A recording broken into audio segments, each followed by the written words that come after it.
Hi everyone, my name is Chris Hager, the producer for TERA. And I am Stefan Ramirez, the associate producer. Welcome to a recap of our 2011 E3 demo that we presented to media behind closed doors. TERA is the first true action MMO, providing all the depth of an MMO with the gratification of an action game. What this means is players need to actively aim and dodge in order to deal with the many enemies they face.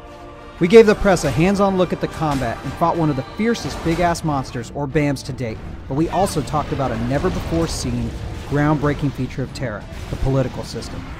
TERA's political system brings a whole new depth to player engagement. Player engagement is more than guilds, chatting, group play, and other social features that MMOs have. When we say the political system brings a whole new depth to player engagement, we're talking about players influencing the world around them.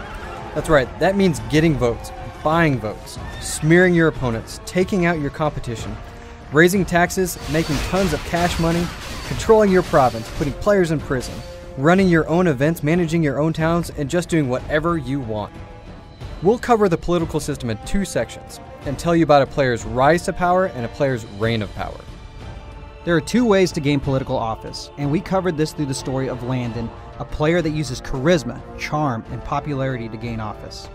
And Xavier, the cooler of the two, who uses battlegrounds to become the best and take a province by brute force. Let's start with Landon, who is a guild leader that was destined to become a Vanarch and rise to power through the popular vote. He used his guild, his committee, to run his election campaign and get the word out to others in many different ways. Come election time, the people know his name, what he stands for, and they vote for him. Landon wins the election in a landslide. Landon immediately gives back to the people that put him there. He lowers taxes in the province, opens up specialty shops, enables skill trainers, and even throws the bad apples in jail. His province is thriving and doing well, and players are coming from all around to see it for themselves. So that's Landon. Now let's talk about the badass, Xavier. Xavier prefers brutality, so he figures that his best shot at becoming a Vanarch is dominating in battlegrounds and PvP. He gathers his elite crew and starts training, fighting, owning, and dominating his opponents during the election process. This works and Xavier becomes the Vanarch of Ostrogoth. Immediately, Xavier raises taxes in all of his towns, enables open world PK within his province, and trots around on his pimped out Vanarch mount.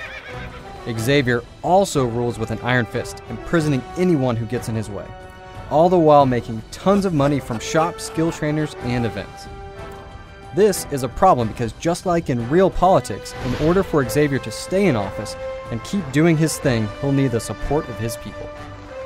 Once you become a Vanarch, you won't just have free reign on your power. You'll need policy points to make and keep changes to your province. You can earn policy points either by receiving recommendations from your supporters or by completing very difficult Vanarch quests, which brings us to the adventure. Xavier is having a bit of trouble garnering recommendations for the people in his province. So, in order for him to maintain his privileges, he's decided to undergo a Vanarch quest to get policy points. But this is no ordinary quest. Xavier will need to face Sabernac, a mighty dragon that's been terrorizing the provinces. Xavier recruits Landon as a healer because, well, he knows Landon is pretty good and it's a win-win. They'll both get a ton of policy points. Luckily for Xavier, TERA is all action and no faction, and players decide who the heroes and villains are. For today's adventure, Landon and Xavier have recruited 3 members from their guild to join them. Now we're going to show you highlights from the fight.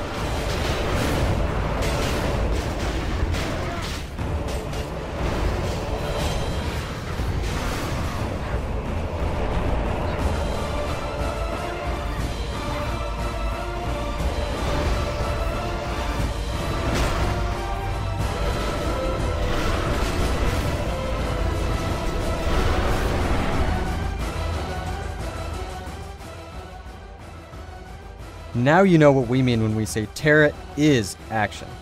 It's all about timing, placement, movement, and coordination. We also covered the never-before-seen, groundbreaking feature, TERA's political system, which offers a whole new level of depth to player engagement and empowering players to change the world around them. And we will see you at PAX 2011.